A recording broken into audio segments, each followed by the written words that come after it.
तो बता दीजिए, आप क्यों चाहते रहे हम दोनों को इस रिश्ते में बांधना? बताइए कि मेरी जिंदगी बर्बाद करके क्या हासिल हुआ है आपको?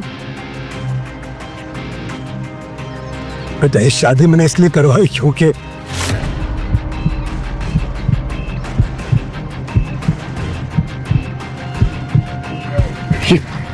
दादाजी क्या हो रहा है? दादाजी क्या हो रहा है? शिवाय, शिवाय कुछ करो नहीं कि क्या हो रहा है? उठिए दादाजी, प्लीज उठिए। नंदिनी, तुम्हारे दादाजी नहीं रहे। मगर दादाजी के मरने के अगले ही दिन से शिवाय के बुरे दिन शुरू हो गए। नंदिनी और उसकी माँ आए दिन उसकी बेइज्जती करते। कभी शिवाय से बर्तन धुलवाए जाते, कभी घर का पोछा लगवाया जाता। एक दिन नंदिनी की कॉलेज की पुरानी दोस्त रिया घर आई। तुमने क्या नया नौकर रख लिया है घर के लिए? मैं नौकर नहीं, नंदिनी का पति हूँ। क्या? नंदिनी का पति? तूने क्या छुप के घर के नौकर से ही शादी कर ली नंदिनी? हाँ हाँ हाँ, वेरी फनी। मेरी किस्मत पर हंसना बंद कर दो। तो इस फटीचर को तलाक क्यों नहीं दे देती? दादाजी ने शर्त ही ऐसी रखी है कि मैं इसे तलाक नहीं दे सकती। छोड़ इसे। जब से पनौती आया है ना तो दादाजी रहे और कंपनी की हालत इतनी खराब हो गई है कि क्या बताऊं। तुझे पता है मुझे बहुत अर्जेंटली 5 करोड़ की जरूरत है। अरे तो तू यश से क्यों नहीं बात करती? वो अपना कॉलेज फ्रेंड, वो तो अभी इंडस ग्रुप का मालिक भी है। और तुझे तो याद ही है कि वो कॉलेज टाइम पे तुझ पर राइट। यश ने पहले भी नंदिनी को छोटी मोटी चीजों में मदद की थी। खास बात यह थी कि नंदिनी जानती थी कि यश इन मददों के बहाने उस पर डोरे डाल रहा है और उस पर बुरी नियत रखता है। मगर वो इन सब बातों को इग्नोर करके भी उससे हेल्प लेती रही, क्योंकि उसे अपने करियर में आगे बढ़ना था। ऐसे में जब नंदिनी की मीटिंग यश के साथ फिक्स हुई तो शिवाय उसकी कार ड्राइव करके उसे ऑफिस तक ले आया। हेलो नंदिनी।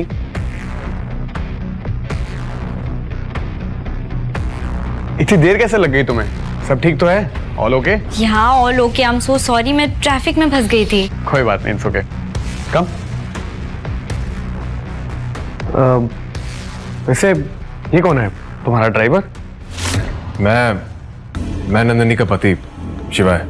हो पति, husband. Hi, I am sorry शिवाय, एक्चुअली मुझे पता नहीं था। वैसे तुम करते क्या हो? क्या बिजनेस है तुम्हारा? वो दरअसल मेरे पास काम नहीं है। मैं दरअसल ज़रा पढ़ा लिखा नहीं हूँ तो। ये गरीब फटीचर को नंदिनी जैसी लड़की मिल गई, वाह।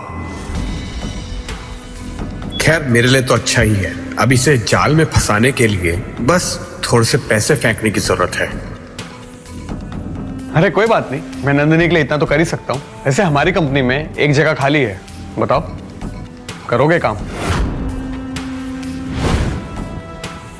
डोंट वरी, तुम नंदिनी के हस्बैंड हो, मैं तुम्हें अच्छा काम ही दूंगा।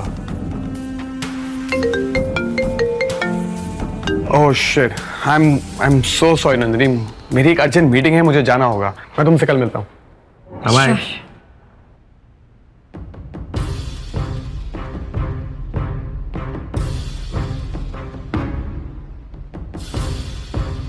क्या जरूरत थी बताने की कि तुम मेरे पति हो? और तुमने ये भी बता दिया कि तुम्हारे पास कोई जॉब नहीं है। ये सब बताया तो बताया, जब वो तुम्हें जॉब ऑफर कर रहा था तो हाँ क्यों नहीं बोल रहे थे? कब तक तुम्हें ऐसे बैठाकर खिलाऊंगी मैं? नंदिनी, मुझे इस यश की नजर कुछ ठीक नहीं लग रही है। वो तुम्हारी कंपनी को बचाने के लिए पैसे नहीं दे रहा है, वो तुम्हें इसलिए पैसे दे रहा है क्योंकि उसकी बुरी नजर है तुम पर। Shut up. तुम्हें पता भी है एक कंपनी को चलाने के लिए क्या कुछ करना पड़ता है। ऐसे निठल्लों जैसे बहाने मत बनाओ। तो पता नहीं क्या सोचकर दादाजी ने तुम्हें मेरे सर पर सवार कर दिया है और खुद स्वर्ग से धार गए। नंदिनी देखो, ऐसी बात नहीं है। देखो, मुझे 5 करोड़ चाहिए और अगर नहीं मिले तो मुझे तुम्हारी तरह बर्तन धोने पड़ेंगे, जो मैं नहीं करने वाली। तो बेहतर यही होगा कि तुम यश का जॉब ऑफर एक्सेप्ट कर लो। पता है अगर दादाजी की शर्त नहीं होती ना तो कब का तलाक दे चुकी होती मैं तुम्हें। क्या 5 करोड़ के लिए बीवी करवाएगी शिवाय से अपने अमीर दोस्त की गुलामी? क्या अपनी शादी को बचाने के लिए शिवाय होगा ये शर्त मानने को मंजूर? और क्या है वो राज जिसके चलते करवाई गई शिवाय और नंदिनी की जबरन शादी? जानने के लिए डिस्क्रिप्शन में दी गई लिंक पर क्लिक करें और डाउनलोड करें पॉकेट FM ऐप। ठीक है नंदिनी, मुझे तुम्हारा ऑफर मंजूर है, करूंगा मैं नौकरी। गुड। ये सुनकर नंदिनी खुश हो गई और उसने तुरंत यश को कॉल करके शिवाय का फैसला बता दिया। ठीक है, कल उसे ऑफिस ले आना इंटरव्यू के लिए।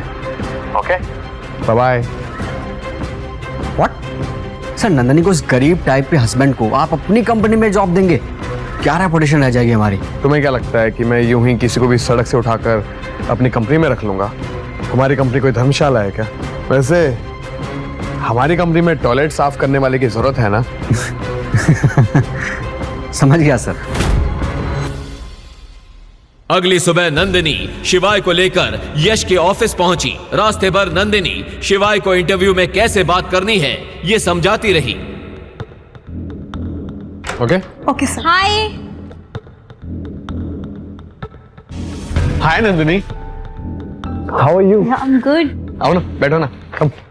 हे wait, Menaka listen. Yes sir. Shivay को बाहर लेके जाओ और फॉर्म फिल करवाओ। आइए।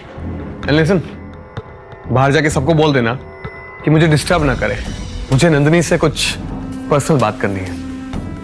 Got it? शिवाय को ये सब देखकर चिढ़ हुई, लेकिन नंदिनी के चलते वो चुप रहा।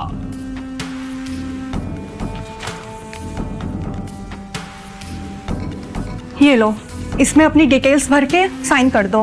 मैम, इसमें साइन कहाँ करना है? अरे अनपढ़ हो क्या? दिखता नहीं है? यहाँ पे साइन करना है।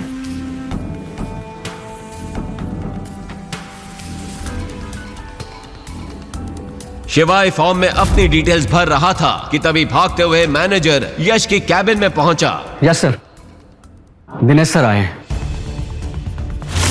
यश के चाचा जी दिनेश एक एक्स आर्मी मैन थे और अब उज्जैन के सबसे बड़े बिजनेसमैन में से एक थे। यश उनके साथ ही काम करता था और उन्हीं के पैसे पर उड़ता था। नंदिनी, हमें चलना होगा, चलो।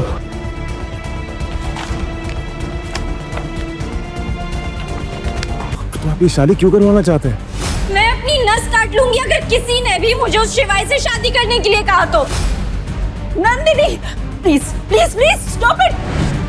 ये चाकू हटाओ। नहीं माँ, मेरी जिंदगी बर्बाद हो जाएगी। आपने देखा है उस शिवाय को, गरीब, अनपढ़, फटे पुराने कपड़े पहनता है। वो न जाने किस बस्ती में ले जाएगा मुझे। ये सब जानने के बाद भी आप लोग चाहते हो कि मैं उससे शादी करूं? पापा जी, क्यों कर रहे हैं आप ये सब?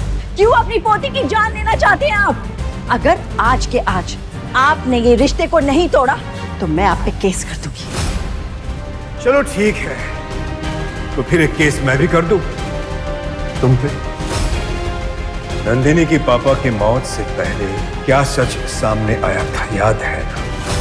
अगर चाहती हो कि वो सच दोबारा सामने ना आए तो इस रिश्ते के लिए खुद भी मान जाओ, अपनी बेटी को भी शादी के लिए मनवा लो। बुढ़ा पागल हो गया है, 101 लड़कों के रिश्ते ठुकरा चुका है। लगता है ये बुढ़ा ना अपनी पोती की शादी होने ही नहीं देगा। अरे 100 क्या, 500 लड़कों के रिश्ते ठुकरा सकता है ये। और ये बुढ़ा कोई आम बुढ़ा नहीं है, देश का सबसे रईस बुढ़ा है ये। बजाज इंडस्ट्रीज का मालिक है, मुकेश बजाज। और ये जब किसी भी शख्स से अपनी पोती की शादी करवाएगा ना तो पूरी दुनिया देखते रह जाएगी। मैडम जी, इस बार ऐसे रिश्ते लेकर आए नंदिनी बिटिया के लिए कि आपको पसंद आएगा ही। जिस तरह से मुकेश बजाज ने अपनी पोती के लिए बड़े से बड़े नाम को ठुकराया था, वो देखकर सब लोग बेसब्री से इंतजार कर रहे थे, ये जानने के लिए कि आखिर वो चाहते क्या थे। पापा जी, ये देखिए।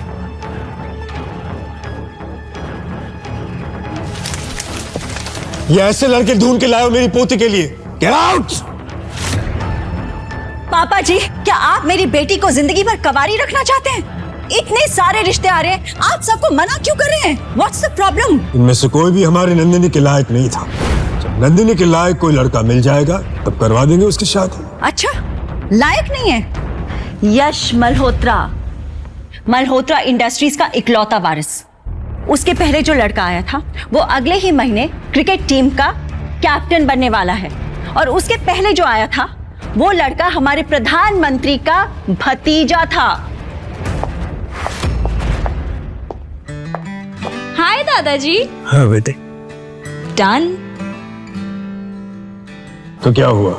नंदिनी मुकेश बजाज की इकलौती पोती है, उसके लिए मैं ऐसा लड़का ढूंढूंगा जिसे देखकर दुनिया देखती रह जाएगी। पता नहीं कौन से राज्य का राजकुमार ढूंढ रहे हैं आप मेरी बेटी के लिए। तुझ में अक्ल है या नहीं है? नहीं मालिक। 1000 रुपए का जूता खराब कर दिया। सफेद जूते पे कोई काला पॉलिश करता है? माफ कर दीजिए मालिक, गलती तो इंसान से होती है ना। गलती कर रहा है, ऊपर से सामान भी लड़ा रहा है। रहने दीजिए मालिक, बच्चा है बेचारा, गलती हो गई, माफ कर दीजिए। अब तू मुझे सिखाएगा किससे किस तरह बात करनी है? औकात में रह के बात कर मुझसे। तू भी इस दुकान में जूते पॉलिश का ही काम कर रहा है और तुझे इस पर बहुत दया आ रही है ना? ये ले, अब ये जूता तू साफ करेगा। चल साफ कर। और तू मेरा मुंह क्या देख रहा है? अंदर जा।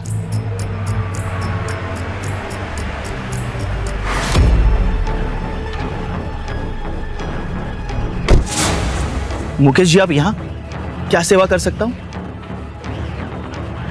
मिस्टर शिवाय, मैं मुकेश बजाज, शहर की सबसे बड़ी कंस्ट्रक्शन कंपनी बजाज कंस्ट्रक्शन का मालिक। आप प्लीज मेरी पोती नंदिनी से शादी कर लीजिए। जी मगर आप ऐसा क्यों करना चाहते हैं? और आपकी पोती मुझ जैसे बूट पॉलिश वाले से शादी क्यों करेगी? मैं सबके सामने ये सब नहीं बता सकता।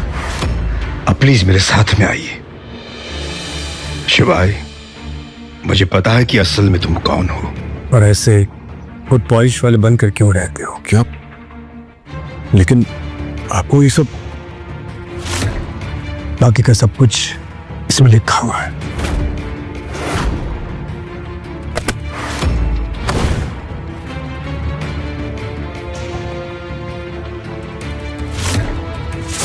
लेकिन शादी के बाद तलाक की ऐसी घिनौनी शर्त, तो आप ये शादी क्यों करवाना चाहते हैं?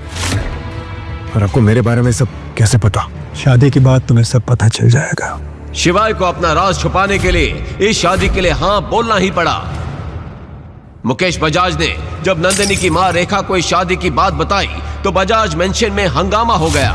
करोड़ों के मालिक हैं हम, और आप अपनी पोती का रिश्ता एक बूट पॉलिश वाले से करके आ गए। मैं जो कुछ कर रहा हूँ सोच समझ के कर रहा हूँ। नंदिनी की शादी उस बूट पॉलिश करने वाले शिवाय के साथ ही होकर रहेगी। ये शादी बहुत ही जरूरी है। इस शादी के बाद नंदिनी की जिंदगी रातों रात बदल जाएगी। बदलेगी नहीं, बिगड़ जाएगी, बर्बाद हो जाएगी वो। आपको क्यों समझ में नहीं आ रहा पापा जी? ठीक है, अगर आप कुछ नहीं करेंगे तो मैं मम्मी जी से बात करती हूँ।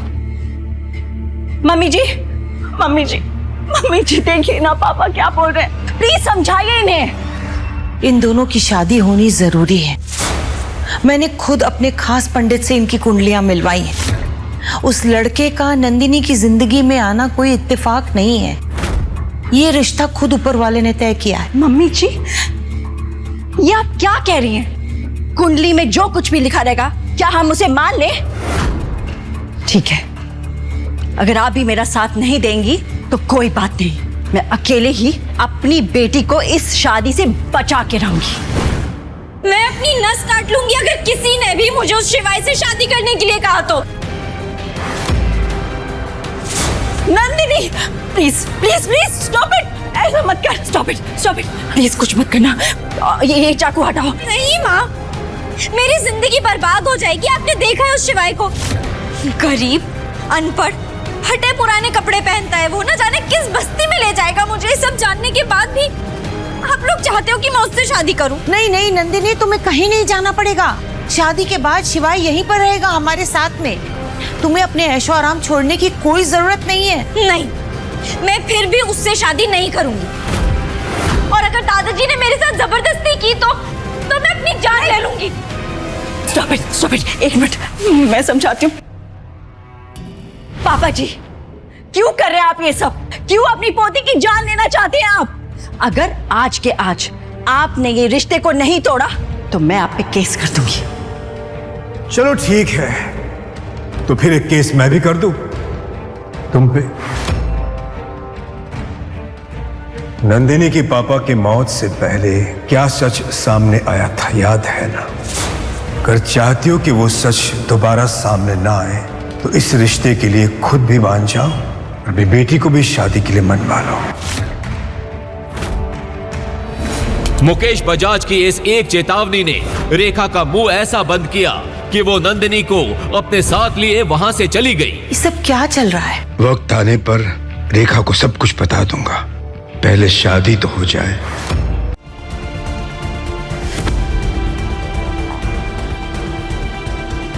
बदतमीज, अंधा है क्या?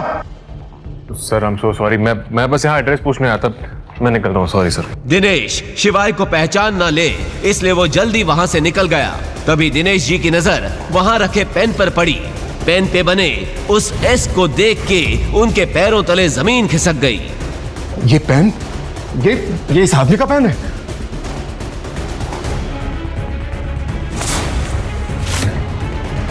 मिस्टर शिवाय 3 साल से कहाँ थी? हमारी कंपनी खरीदने आए थे क्या?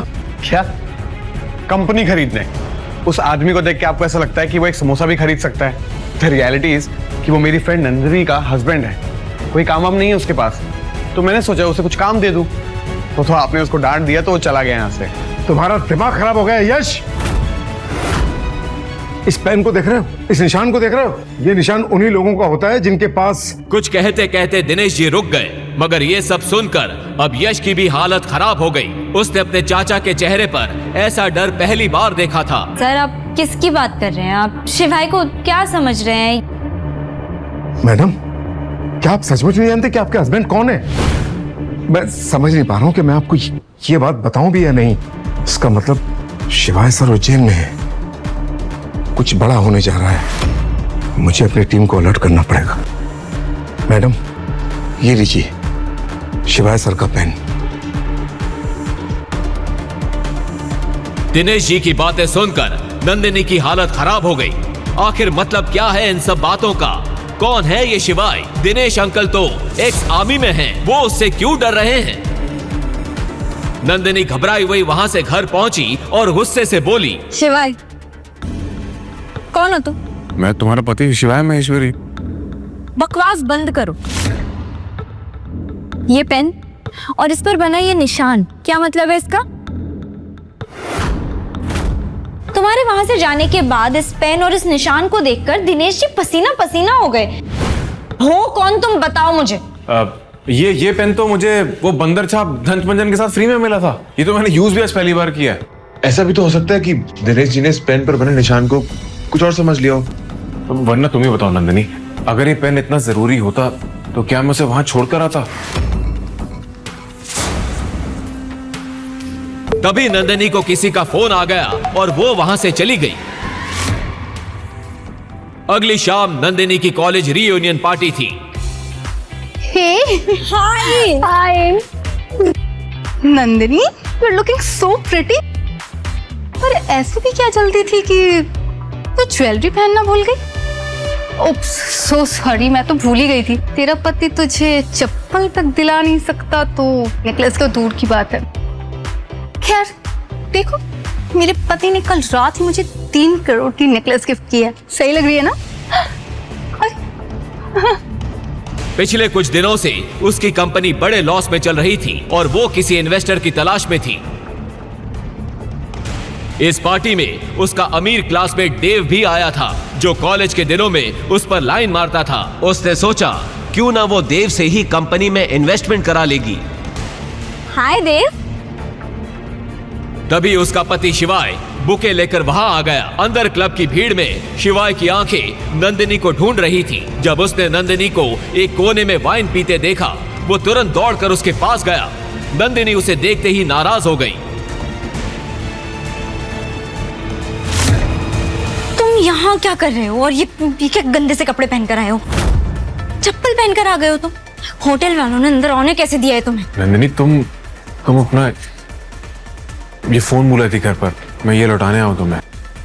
और ये बुके क्या है सब कुछ? तुम शायद भूल रही हो कि आज हमारी शादी की 3री सालगिरह है, इसलिए आज मैं तुम्हें अपने बारे में कुछ बताने आया हूं।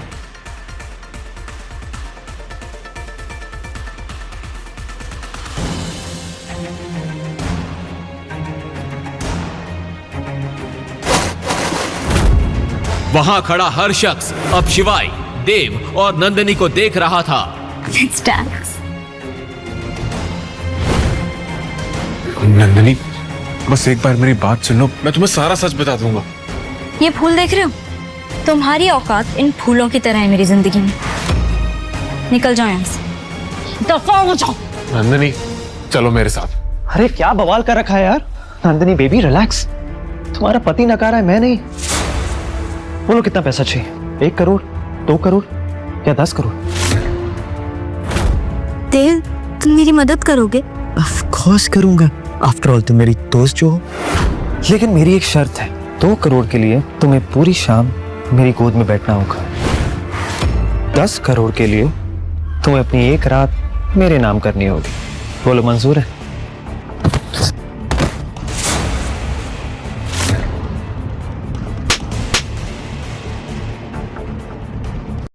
आदमी, ये क्या किया तुमने? तुम्हारा दिमाग खराब है क्या? ये बेचारा मेरी मदद कर रहा था।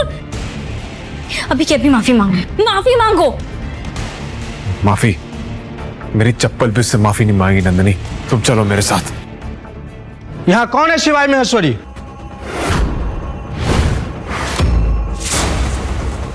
मैं हूं शिवाय महेश्वरी, और अगर मरना नहीं चाहते तो निकल जाओ यहां से अपने चंडू मंडू को लेकर।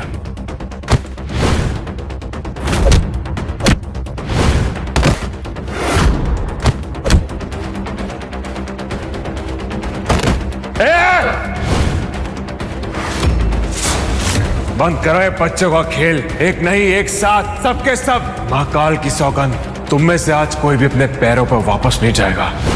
आओ।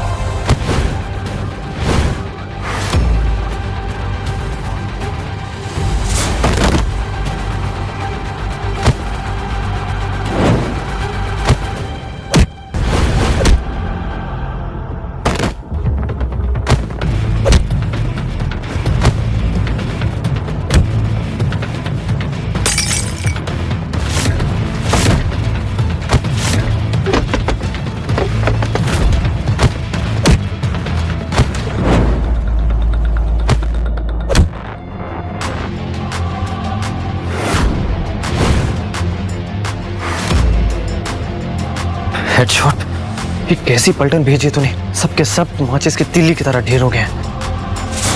क्या? ये तो मेरे सबसे खतरनाक आदमी थे। मैं खुद वहां था। क्या? हेडशॉट? बाप रे बाप, वो तो अंडरवर्ल्ड का सबसे बड़ा गुंडा है। उसकी नजर जिस पे पड़ी, समझो उसके दिन गए। तू थोड़ी देर और रुक जा, आ रहा है इन सब का पाप। थोड़ी ही देर में 10 जीपों का कॉन्वॉय पार्टी के बाहर आकर रुक गया। अंदर खड़े लोगों की सांसें थमी हुई थी। हेडशॉट क्लब के अंदर आया।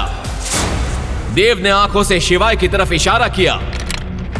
हेडशॉट ने तुरंत अपनी गन निकाली और शिवाय पर तान दी। हिलना मत, मेरा नाम हेडशॉट है और आज तक मेरा निशाना कभी नहीं चूका। तुम सब लोग अपनी पार्टी एंजॉय करो, इसको तो मैं अपने ठिकाने पे ले जाके निपटाऊंगा। और अगर इसकी एक एक हड्डी नहीं तोड़ी तो कहना।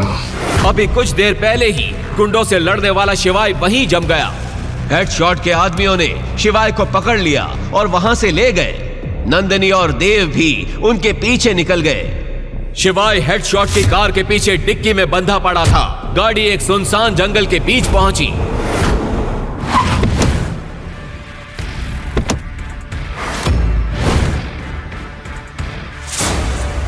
जैसे ही उन्होंने डिक्की खोली, सबके चेहरे का रंग उड़ गया।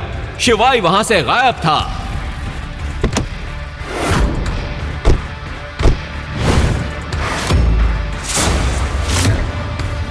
ये कैसे हो सकता है? गाड़ी तो कहीं रुकी भी नहीं है। चलती हुई गाड़ी से बंधा हुआ आदमी भाग कैसे सकता है?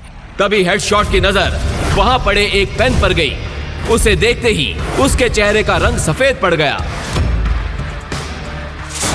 ये पेन उसका है क्या? हाँ, वो भिकमंगा इसी से पेपर साइन करता है। तुम लोग जानते भी नहीं हो कि तुम लोगों ने क्या किया है। तुम लोगों ने तो मुझे मरवा ही दिया। मेरा सारा का सारा धंधा खत्म हो जाएगा। अगर तुम भी अपनी जान बचाना चाहते हो तो जल्दी से जल्दी कहीं जाकर छुप जाओ, क्योंकि अब तुम लोग भी नहीं बचने वाले हो।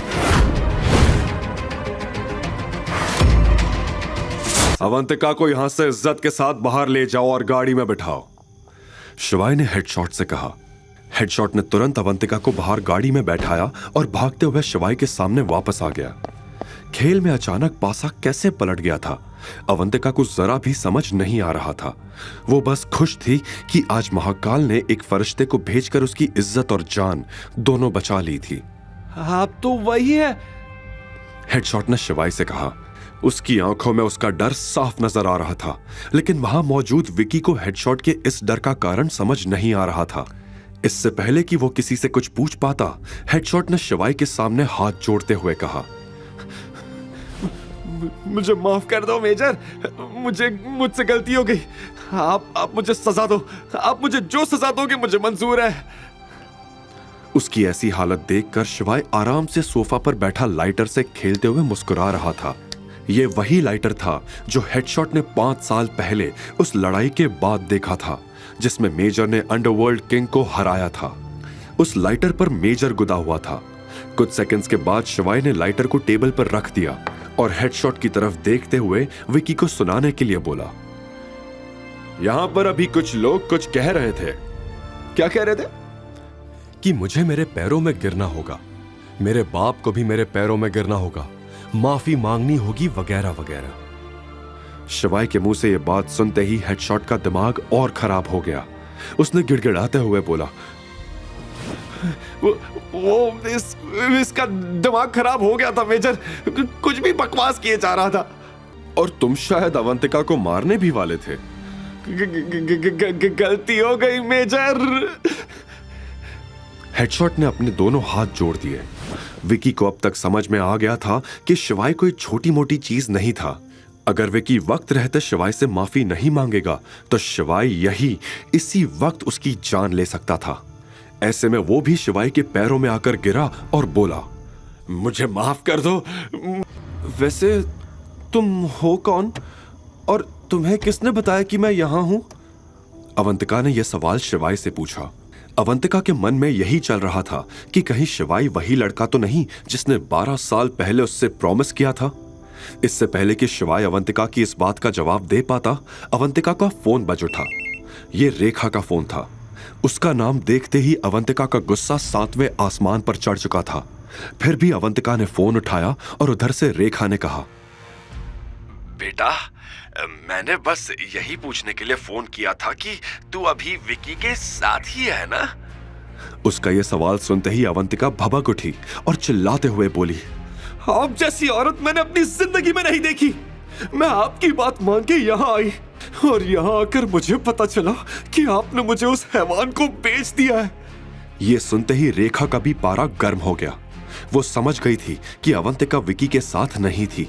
ऐसे में उसने कहा, तुम मेरे ऊपर चिल्ला रही है? तुझे तो मुझे शुक्रिया कहना चाहिए था, वरना तुझे विकी जितना अमीर आदमी क्या कभी मिल पाता?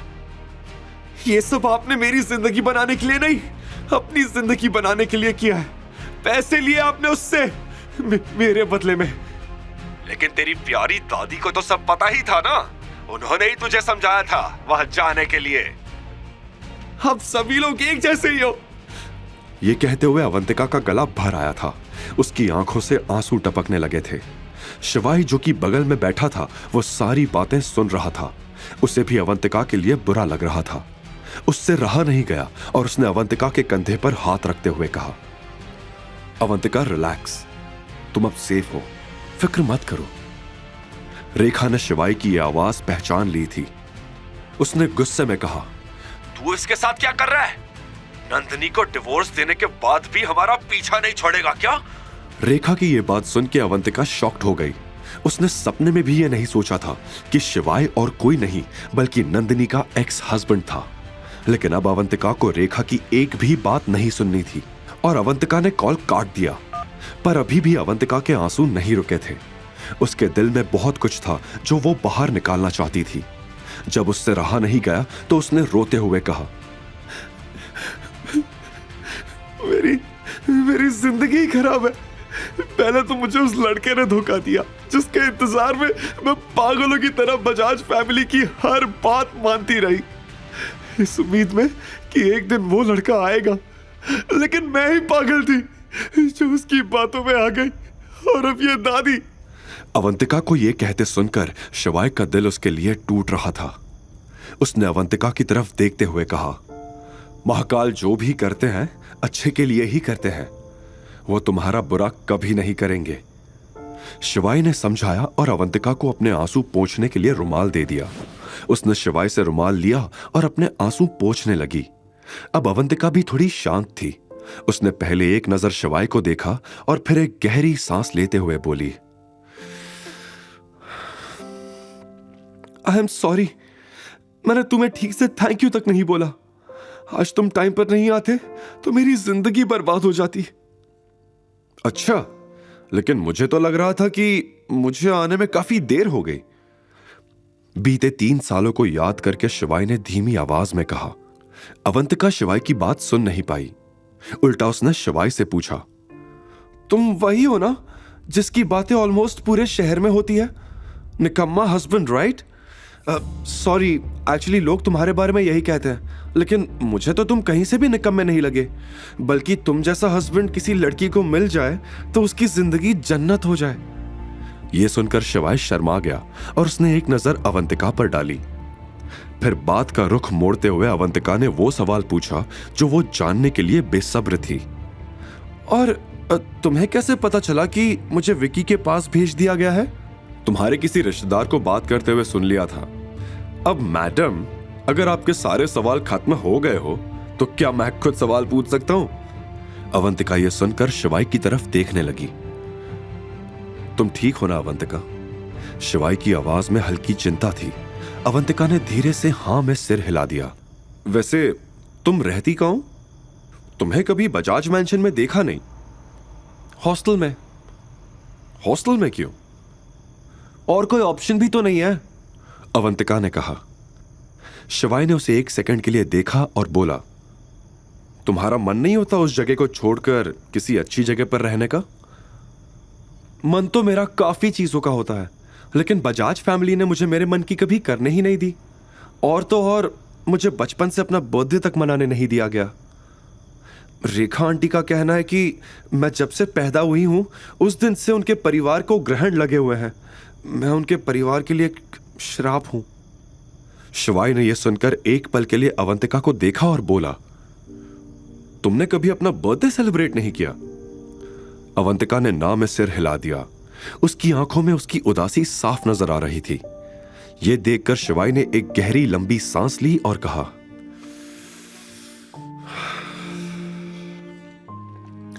अब तुम्हारे साथ कभी कुछ गलत नहीं होगा। शिवाय ने मन ही मन अवंतिका से वादा करते हुए कहा। कुछ देर के बाद दोनों अवंतिका के हॉस्टल पहुंच चुके थे। जब अवंतिका शिवाय को सी ऑफ करके हॉस्टल के गेट पर पहुंची तो गेट पे वार्डन ने अवंतिका को रोका और डांटते हुए बोली, कितनी बार बोला है कि टाइम पर नहीं आई तो सारी रात बाहर रहना पड़ेगा?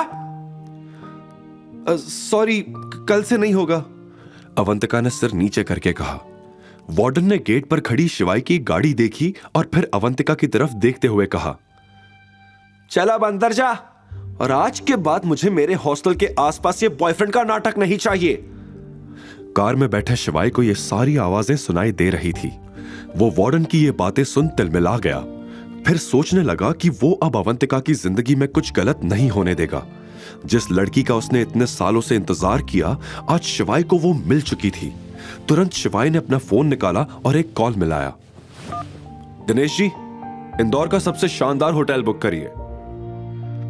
ओके सर, किस डेट और किस ओकेजन के लिए? 28 दिसंबर, बर्थडे सेलिब्रेशन। डन सर, समझ गया मैं। अच्छा सुनो, एक और काम है तुम्हारे लिए।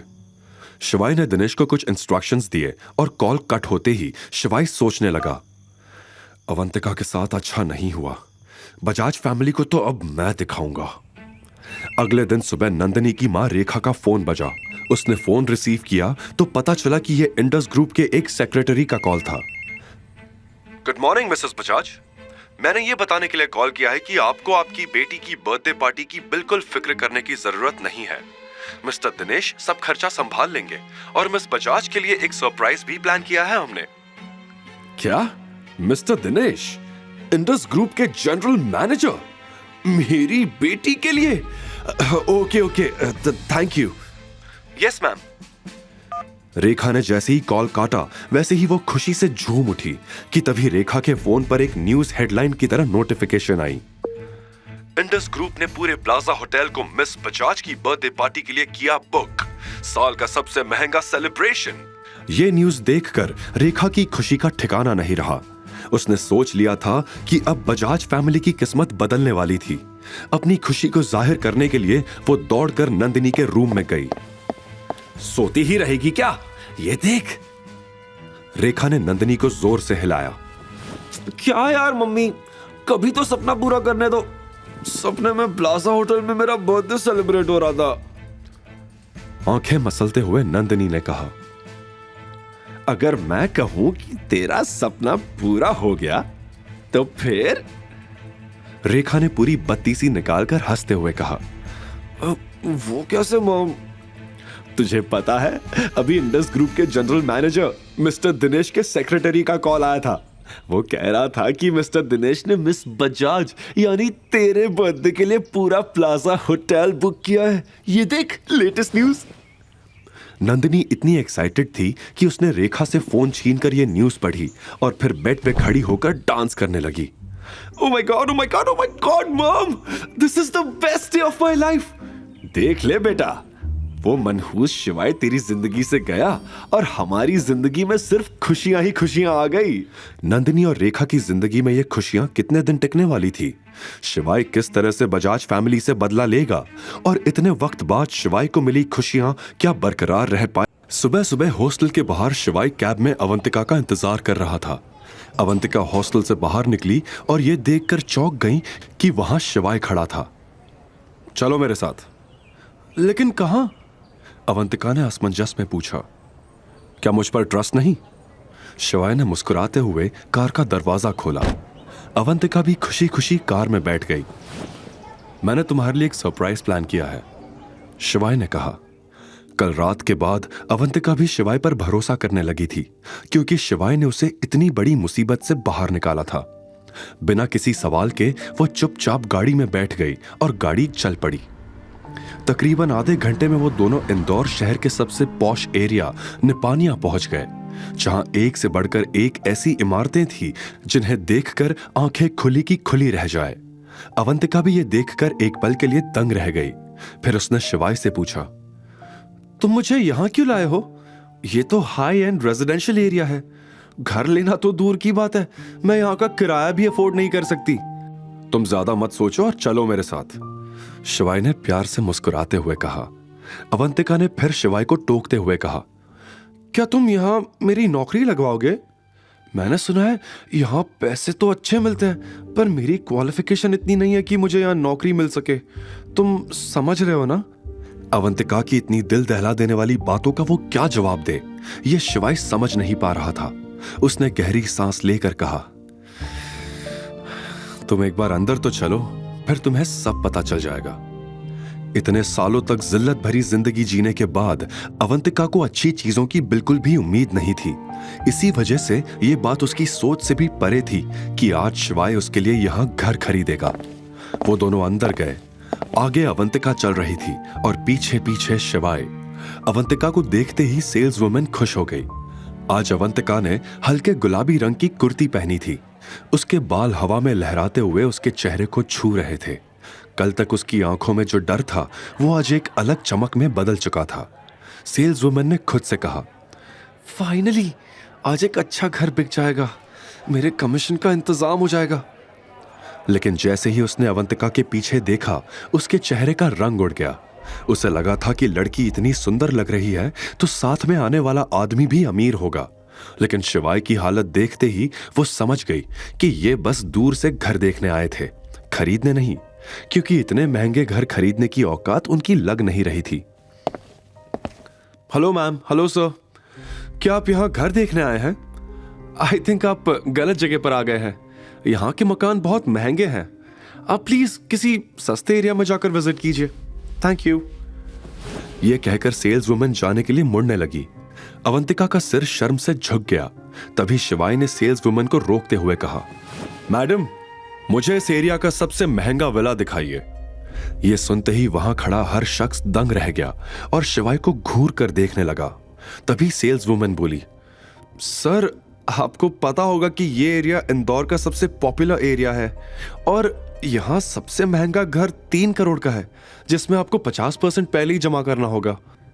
सेल्स वुमन की यह बात सुनते ही शिवाय ने कहा, तो क्या, जो भी है मैं खरीदूंगा, मुझे घर दिखाओ।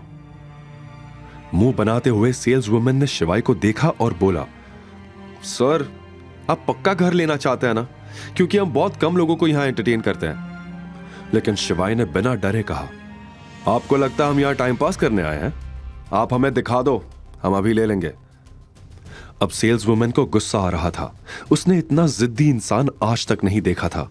वो सोचने लगी कि क्या बहाना बनाकर शिवाय को ऑफिस से बाहर निकाले, और ये चीज अवंतिका ने उसकी आंखों में देख ली थी। उसने भी झिझकते हुए शिवाय के कान में कहा, अभी यहां से चलते हैं शिवाय, वरना ये लोग हमें धक्के मारकर यहां से निकाल देंगे। आगे की कहानी जानने के लिए देखिए अगला एपिसोड सिर्फ पॉकेट एफएम के यूट्यूब चैनल पर। और शिवाय एक विनाशक के सारे एपिसोड्स को सुनने के लिए डिस्क्रिप्शन में दी लिंक से डाउनलोड करें पॉकेट एफएम ऐप। अवंतिका तो सच से काफी दूर थी। शिवाय ने उसे बस एक नजर देखा और वो कुछ कहने ही जा रहा था कि उसी समय पीछे से एक तेज चिल्लाने की आवाज आई। मैंने बाहर लोगों को बात करते हुए सुना है कि यहाँ कोई पागल घर खरीदने आया है। शिवाय ने पीछे मुड़कर देखा तो सामने रेखा नंदिनी के साथ खड़ी थी। नंदिनी और रेखा पास की ही एक शॉप में नंदिनी की बर्थडे ड्रेस खरीदने आई थी। लेकिन मुझे बिल्कुल भी उम्मीद नहीं थी कि मेरी बेटी को तलाक देने के बाद मेरा निकम्मा दामाद अचानक इतना अमीर बन जाएगा कि करोड़ों की प्रॉपर्टी खरीद सकेगा। आसपास के लोग भी अब शिवाय को नीची नजरों से देखने लगे थे, लेकिन यह बात अवंतिका से बर्दाश्त नहीं हुई। हालांकि वह शिवाय से कल ही मिली थी, पर इतनी सी मुलाकात में ही उसे यह मालूम हो गया था कि शिवाय एक नेकदिल इंसान है। इसी वजह से उसने दांत पीसते हुए रेखा को जवाब दिया, तमीज से बात करो, अब यह तुम्हारी बेटी का पति नहीं है। अवंतिका को अपने बचाव में बोलते देख शिवाय का दिल भर आया, और शायद ये पिछले 3 साल में पहली बार हुआ था कि कोई उसके लिए भी सोचने लगा था। वो बहुत प्यार से अवंतिका को देखने लगा। ओहो, देखो तो ये भी है। अगर तुम बोलती नहीं तो मुझे पता ही नहीं चलता कि तुम भी यहां हो। तुम दोनों एक साथ, ये कब हुआ? लो देख लो सब इस बेशरम को, मेरी बेटी के तलाकशुदा पति के साथ अब ये गुलछर्रे उड़ा रही है। बगल में खड़ी नंदिनी भी चिल्ला पड़ी, माँ बेटी एक जैसी ही निकली। इसकी माँ ने मेरे पापा को फंसाया था और इसने मेरे पति को फंसा लिया। अपनी माँ के बारे में सुनते ही अवंतिका का चेहरा उतर गया। उसकी आंखों में आंसू आ गए।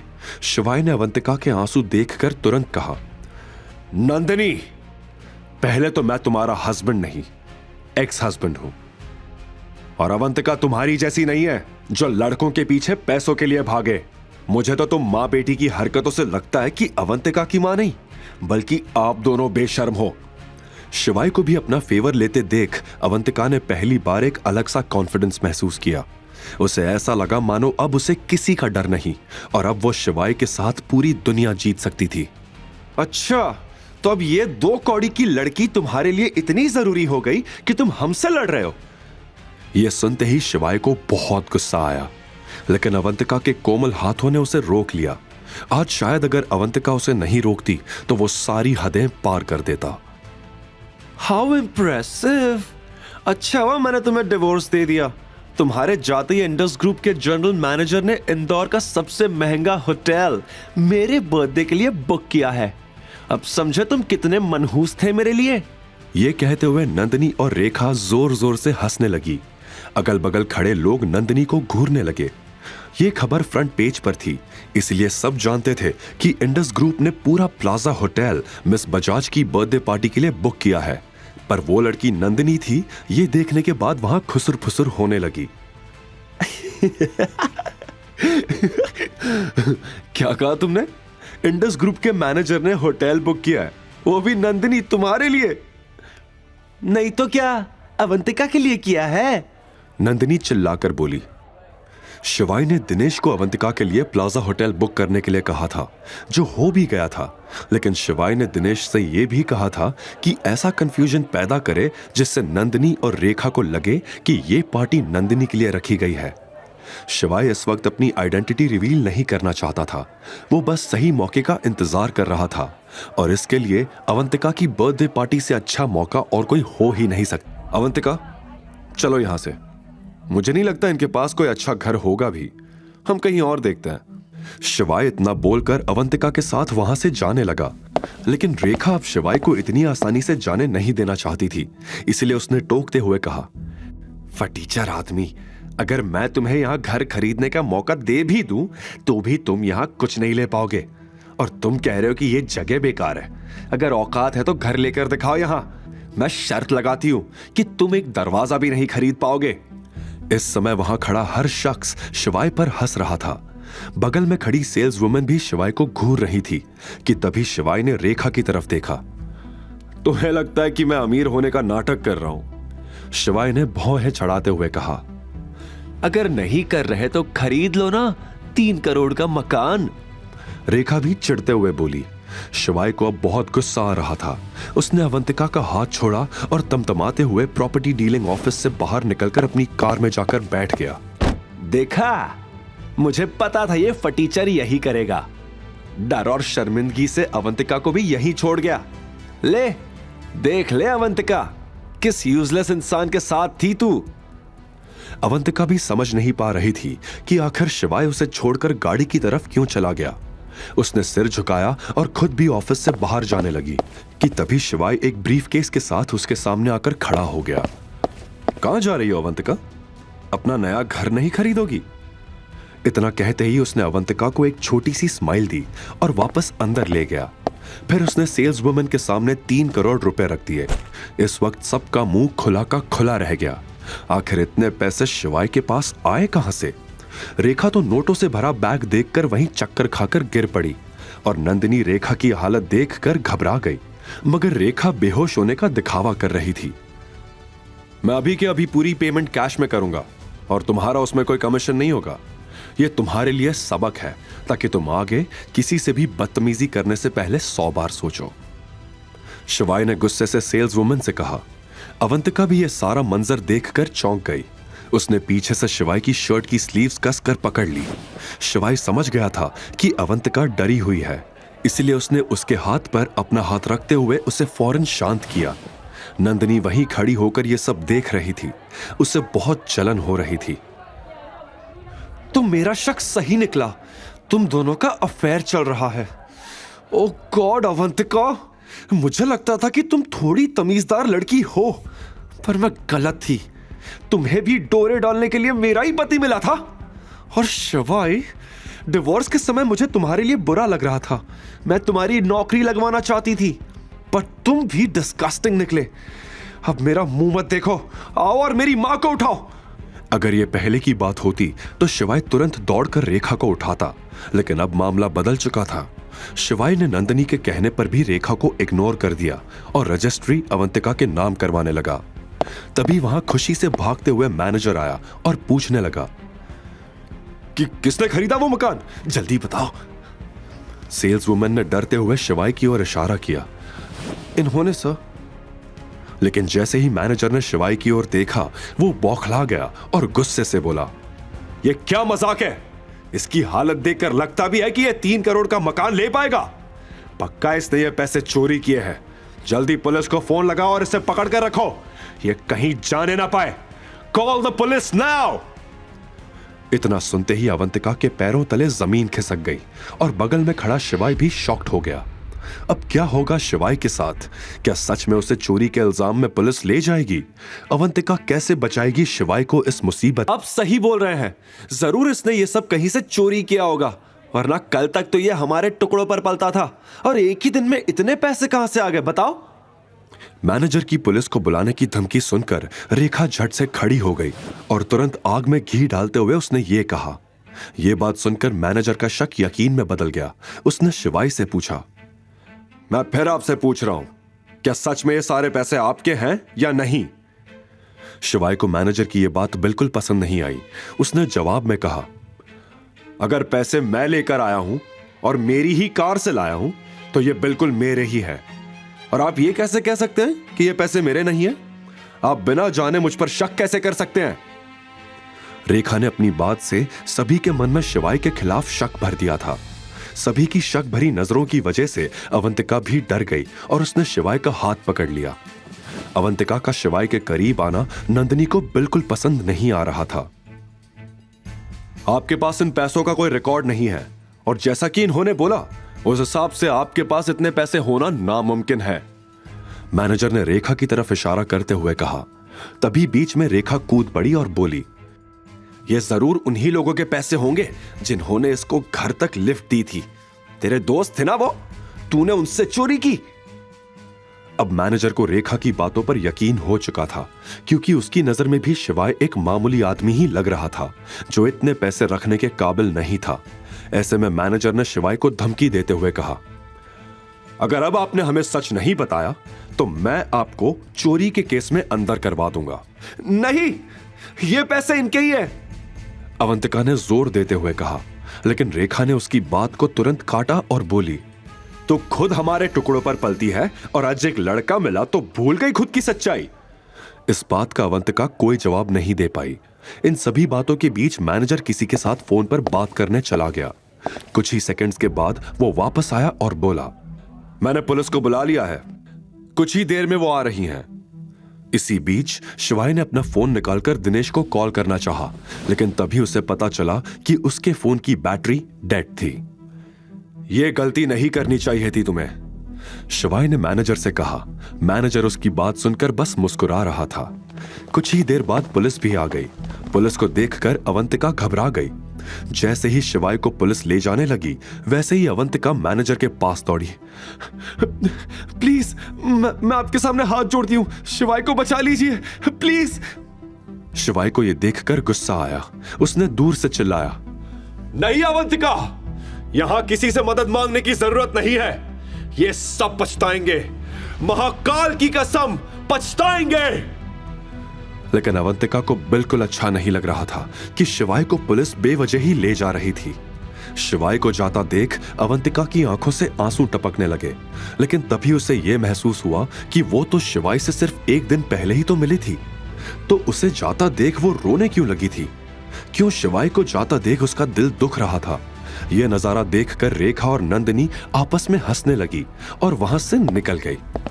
उधर पुलिस शिवाय को अपने साथ ले आई थी। इंटेरोगेशन रूम में शिवाय टेबल की एक तरफ चेयर पर बैठा था और दूसरी तरफ एक हाई रैंक ऑफिसर रवि बैठा था। उसकी उम्र 40 साल के करीब थी। उसके चेहरे से लीडरशिप क्वालिटी साफ झलक रही थी। ऑफिसर के पीछे 2 कांस्टेबल्स भी खड़े थे। अगर तू मुझे सब सच सच बता देगा तो हो सकता है मैं तुझे जाने दूं, लेकिन अगर मुझसे होशियारी करने की कोशिश की तो सालों के लिए अंदर डाल दूंगा। अब बता, कहां से पैसे चुराए तूने? मुझे पता है किसी के पास से भी इतने अमाउंट में कैश देखकर कोई भी उसे चोर ही समझेगा, लेकिन मैं आपको सच बता रहा हूं, ये पैसे मेरे हैं। तुझे अपनी जान प्यारी नहीं है क्या? जेल में जाने का शौक है? मैं आपको सब सच ही बता रहा हूं। आपने इंडस ग्रुप का नाम तो सुना ही होगा, वही कंपनी ना जो दुनिया की सबसे बड़ी कंपनीज में से एक है। जी हां, मैं उसका चेयरमैन हूं। जैसे ही शिवाय ने यह बात कही, वैसे ही पहले तो दोनों कांस्टेबल्स हंसने लगे। शिवाय, जो कि सीरियसली अपनी बात बता रहा था, वो भी हैरान हो गया कांस्टेबल्स का चेहरा देखकर। तभी ऑफिसर ने हाथ से इशारा करके दोनों को चुप रहने के लिए कहा और शिवाय से बोला, तू होश में तो है? देख, अगर इस बारे में झूठ बोलेगा तो अभी अंदर कर दूंगा। शिवाय ने जवाब में कहा, अगर आपको मेरी बात पर यकीन नहीं होता तो इंडस ग्रुप में कॉल करके आप पूछ लीजिए। इतनी बड़ी कंपनी का नंबर हमारे पास कैसे हो सकता है? वैसे एक बात बता, क्या डिवोर्स का इतना बड़ा सदमा लगता है कि आदमी पागल ही हो जाता है? शिवाय की आवाज अब शांत हो चुकी थी। उसने इंस्पेक्टर रवि से शांति से कहा, अगर आप मुझे मेरा फोन चार्ज करके दे दें तो मैं कॉल करके किसी को बुला लूं। शिवाय की सीरियस टोन सुनकर रवि भी गंभीर हो गया। उसने कांस्टेबल को इशारा करते हुए कहा, जा इसका फोन लेकर आ, मैं भी तो देखूं कौन है ये। कांस्टेबल बाहर गया और उसने शिवाय का फोन चार्ज किया। जब वो लौटा तो उसके हाथ में शिवाय का फोन था। उसने बिना कुछ कहे फोन शिवाय की ओर बढ़ा दिया। शिवाय ने तुरंत फोन मिलाया और उसने कुछ सेकंड्स की बातचीत के बाद कॉल काट दिया। उसके चेहरे पर गंभीरता झलक रही थी। बिना किसी झिझक के उसने फोन टेबल पर रख दिया। तभी पुलिस स्टेशन में अवंतिका एक छोटा सा बैग लिए अंदर आई। वो एक पुलिस वाले के पास गई और बोली, सर प्लीज आप शिवाय को छोड़ दो। कौन शिवाय? शिवाय महेश्वरी, अभी कुछ देर पहले ही उन्हें यहां लाया गया है। अच्छा, वो अंदर रूम में है, पूछताछ चल रही है। फिर अवंतिका ने अपना छोटा सा बैग उस पुलिस वाले को दिया। ये क्या है? चौंकते हुए उस पुलिस वाले ने पूछा। उसने बैग खोलकर देखा तो पता चला कि उसमें कुछ पैसे थे। ठीक है, आप वहां बैठो, मैं बताता हूं, और इस बैग को अपने पास रखिए। पुलिस वाले ने बैग को वापस अवंतिका को देते हुए कहा। अवंतिका बैग लेकर दूर किसी बेंच पर जाकर बैठ गई। तभी उसकी नजर बाहर की तरफ गई, जहां दो वकील डीआईजी के साथ दौड़े दौड़े इंटेरोगेशन रूम की तरफ भागते हुए गए। इंटेरोगेशन रूम का गेट खुला। शिवाय का चेहरा देखकर डीआईजी घबराया और आते ही रवि पर चिल्लाने लग गया, तुम्हें मालूम भी है ये कौन है? रवि डीआईजी को देखकर चौंक गया और खड़े होकर उसने सैल्यूट किया। दोनों कांस्टेबल्स ने भी रवि के साथ साथ डीआईजी को सैल्यूट किया। डीआईजी ने पूछा, किस चार्ज के अंदर तुमने इन्हें यहां पर बैठा रखा है? सर वो रवि डीआईजी को देखकर हक्का बक्का रह गया था। वो क्या लगा रखा है? ये इंडस ग्रुप के चेयरमैन है, इतनी बड़ी गलती कैसे कर सकते हो तुम? अब रवि बोलता भी तो क्या। इस बीच शिवाय ने कुछ नहीं कहा, लेकिन शिवाय के चेहरे से डीआईजी को यह एहसास जरूर हो चुका था कि वो खुश नहीं था।